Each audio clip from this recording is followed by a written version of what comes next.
ลาดตะเวนตามเรียบชายแดน วันเสาร์อาทิตย์ก็มีอย่างขนาดนี้ละ ออกไปลาดตะเวนพี่น้อง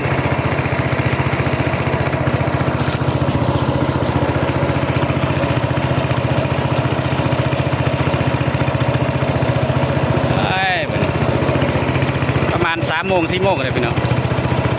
บรรยากาศอยู่อ่างโตงพี่น้อง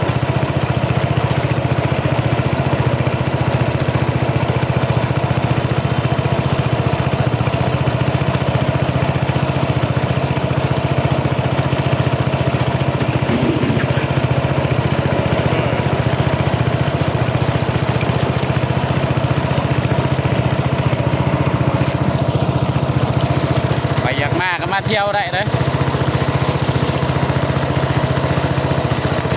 วันเสาร์วันอาทิตย์2 คืนเลยนี่ไปสำรวจป่าประเทศใดมัน